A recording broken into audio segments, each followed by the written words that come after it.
Hello, everyone. Welcome back to another best practice interview ahead of the US Awards 2020 here at IR Magazine. My name is Laurie Havelock, editor at large, and I'm delighted to be joined by Jason Scott, the global head of investor relations for JPMorgan, who's going to tell us a little bit more about the company's investor relations program. Jason, great to have you with us today. Thanks for having me.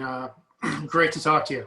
Pleasure to see you as always, although sadly, as nobody, it'll be news to nobody that, we're having to do this remotely rather than in person where we usually do for all of our events. The past 12 months, I'm going to put it very mildly, have been pretty eventful for everyone.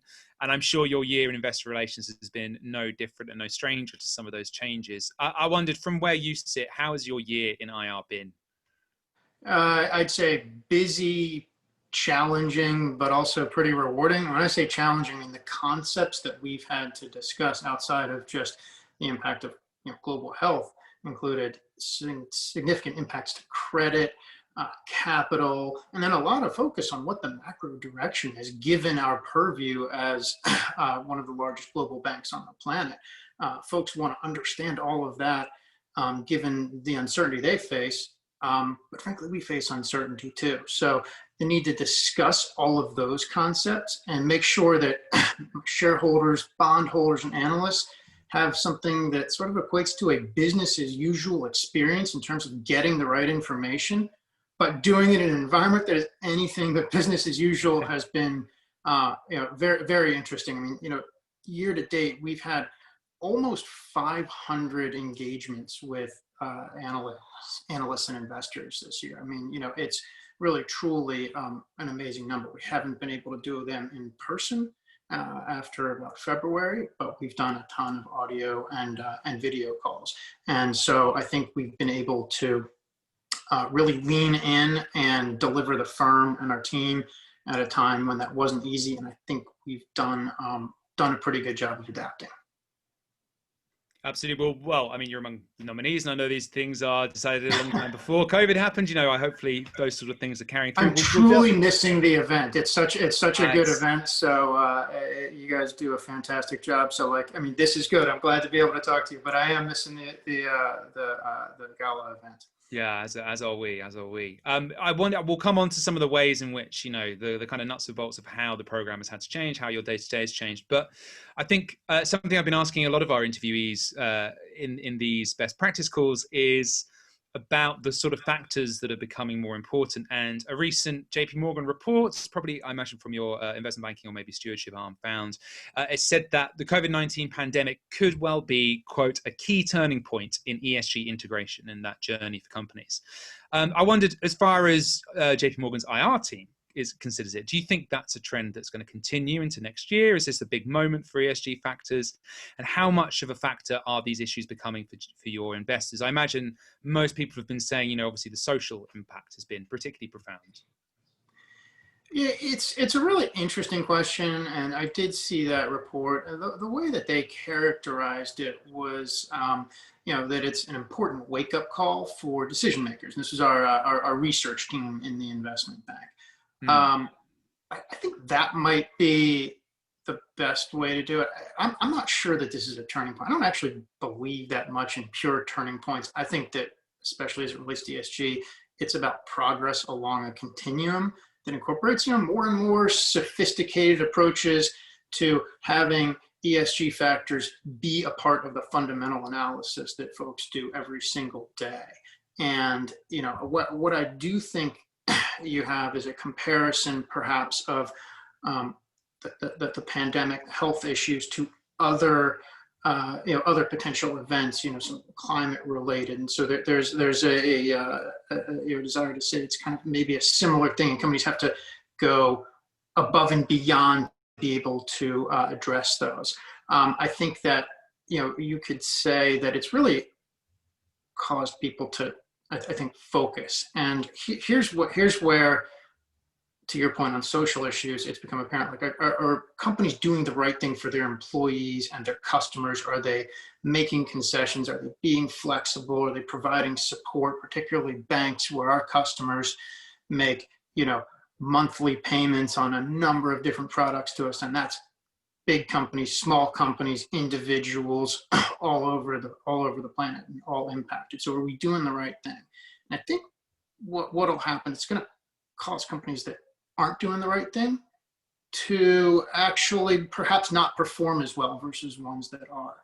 And then the question will be, can you see that impact investment performance, especially over time? I think, like, again, it's less of a turning point, but it focuses on the importance of why people pay attention to these factors. And, we'll see. People will definitely look at it harder going forward. Certainly, and like you say, you'd imagine it would have an impact on investment, and it's the kind of issues that investors will be bring to the forefront and will be all too aware of. I wonder also, your JPMorgan's CEO, Jamie Dimon, and CFO, Jen Peepsack, are both front and center of your communication with investors. I think it's fair to say they're both kind of quite prominent public figures too. How much has having them on board made a difference to your constituents, whether we're talking about investors or maybe the public at large, other stakeholders? And from an IR perspective, how do you kind of best leverage them?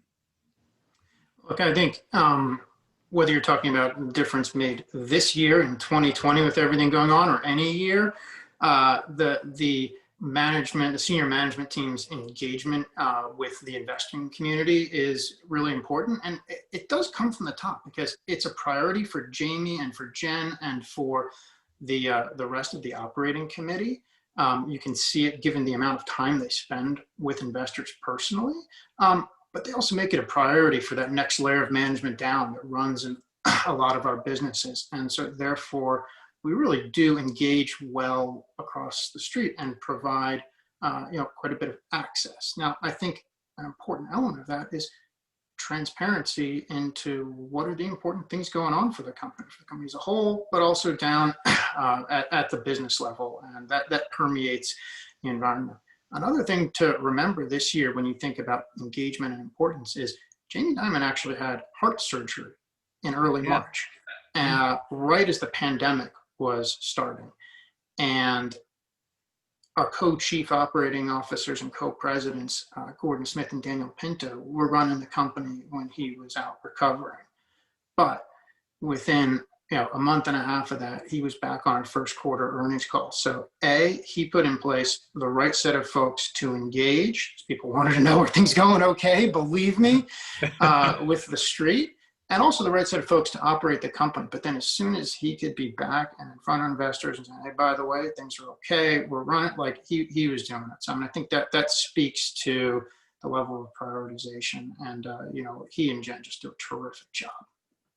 I'm sure there are many IROs who have heard plenty weaker excuses than I had heart surgery for. The CEO can't make a investor day or something. So that's, remarkable stuff. Yes, my dog, that was a little bit more than like my dog ate my talking points or something. Yeah, exactly. Agreed. Yeah, that one counts.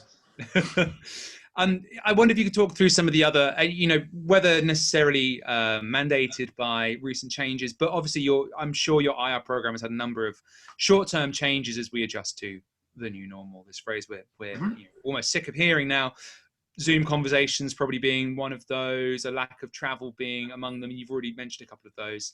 I wonder if you could run us through some of those and any kind of surprising, steps you've had to take to change working practices.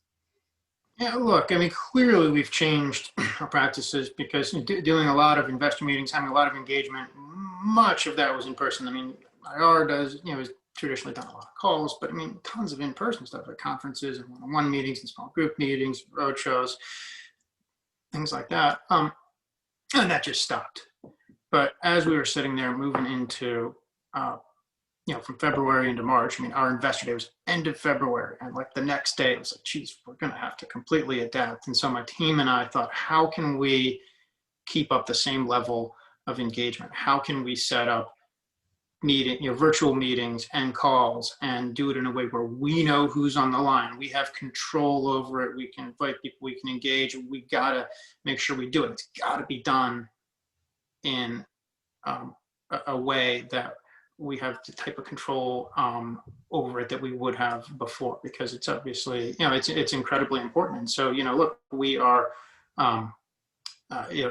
engaging a lot, as I noted, and we've gone, much more remote, lots of video, and coming up with ways to address the idiosyncrasies that are a little bit challenging when people like try to just chime in and talk over each other. It also did impact, when I think about it, the way we work internally as well. I mean, that's kind of a no-brainer, but it's not just engaging with the street. It's how do you engage with the businesses and the finance organization and the risk organization and controllers and everybody else that we deal with every day.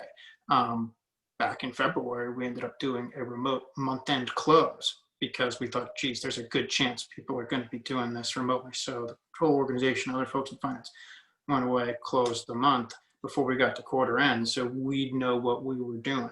A lot of calls, a lot of excess communication, and just making sure that those channels are wide open. And so, maybe it's more frequency, smaller bite size, but it's working. And it's what we've had to do because, look, we're in a position that we can't drop the ball. Everything still needs to be done in exactly the same way. The result needs to be exactly the same as it was before. But clearly, we got to get to it in a little bit of a different way. So you got to be adaptable. You say, you put it in a word like adaptable, and it seems easily done. But I'm, no mean effort for sure. I wonder from where you sit, how many of these changes you see lasting into the long term. I think there's, there seems to be a bit of appetite for perhaps some meetings, although you're never going to replicate a face-to-face meeting. Perhaps there's some appetite for certain events becoming virtual, perhaps maybe a bit of a less emphasis on traveling, and maybe some of these internal practices sound like they could stick in the long term. Yeah, look, it's interesting. You mentioned a couple of questions ago, the new normal. I don't think this is the new normal. I mean, if 2020 is the new normal in general, then we're going to have some work to do. what constitutes a good year? That's interesting. Like, I don't think that the importance of collaboration with folks that are there, being in the same room as investors or colleagues has gone away. I think we can supplement it with other things, but it's still really important. You can't make up for that fully with audio and video. So I think we are going to get back to some sort of hybrid. What I think we may do is there may be more frequent engagements, clearly using video conferencing. The interesting thing is it's actually given us a little bit broader reach. When you free yourself of having to say everybody attending a meeting needs to be in the room, it lets you say, well, geez, we can get perhaps more investors from the West Coast of the United States, folks from continental Europe, even Asia, as long as the time works okay. It actually has let us have a little bit broader reach, and we've been able to do some very quick non-deal roadshows. Did one with a number of German investors in June, and that's the kind of thing that I think we will retain. We'll do things in person, but we're going to really be thinking about how we can include more folks when meetings aren't in person. And then I think just within the company, we will probably retain some of the benefits of less employee travel for non-external purposes, probably more flexibility from work from home, the things that you would expect. Yeah, certainly. And I guess with that, you've already touched on a lot of these, but some of the the things that make for best in class investor relations, some of the things we'll be looking out for at IR Magazine, of course, as well. Maybe slightly changed in 2021 and going further ahead, but perhaps you've returned to a lot of the same keywords that we always talk about in IR, which are transparency and consistency. And do you think it'll be a case of the kind of the great hallmarks that have always been there being yet more important, or do you think there'll be some kind of a bit of an evolution of the role going ahead? I think perhaps only an evolution of the role in the way that tactically you execute on some of the strategy with really even more tools at hand. But otherwise, no, it's the same. It's interesting. Somebody asked me the other week, a senior executive, about share price, how to think about it. I said, Jamie Dimon Jen Peepsack or Marianne Lake beforehand has never told me that I need to, manage the share price. That's never been something they've pushed. Instead, it's, like you said, transparency, open dialogue, corporate access, getting management in front of them, understanding what the street wants to know. And maybe it's something that they understand and want to go into more detail on. Maybe it's something they don't understand. Maybe we can get some perspective from them and help modify the way that we talk about things, or incorporate some of that feedback in our strategy and help us adapt our disclosures.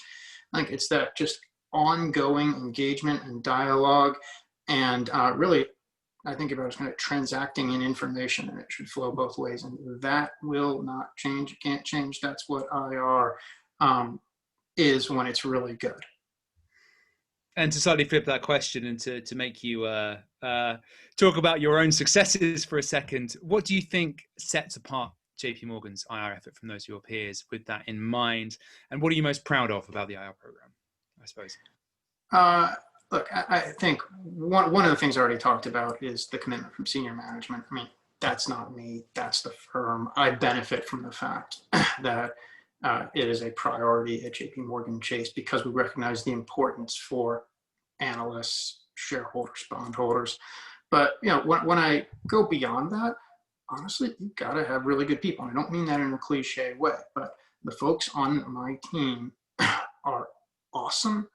And they understand accounting, they understand finance, they understand valuation, they understand strategy. They can talk about it at a high level, they can get down deep. And we've got a company that has, dozens of businesses, most of which are almost, one of the top in the world at what they do. So we've got to understand a lot. We've got to be able to take all of that and simplify it, and being able to tell that story and then make our numbers tell a story for investors. And oh, by the way, it's not just a story that sounds nice. It's the story that gives people a real understanding of what is going on at this company.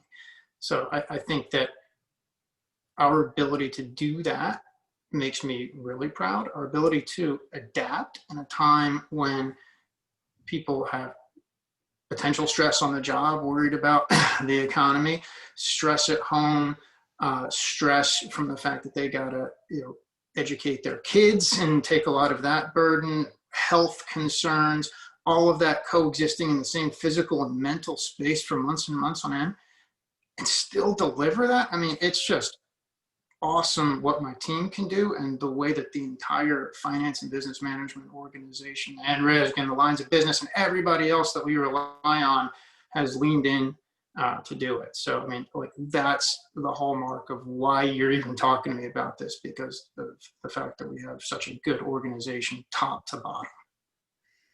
I think I'd agree. That is exactly why. Jason, thank you so much for your insights there. I think there's lots of incredibly useful stuff for people, and really looking forward, all of us here at IR Magazine, really looking forward to seeing you in the flesh before too long. Absolutely. No, it's been too long, and I am looking forward to it. Very good talking to you, Laurie. Take care. Hope all's well. You too.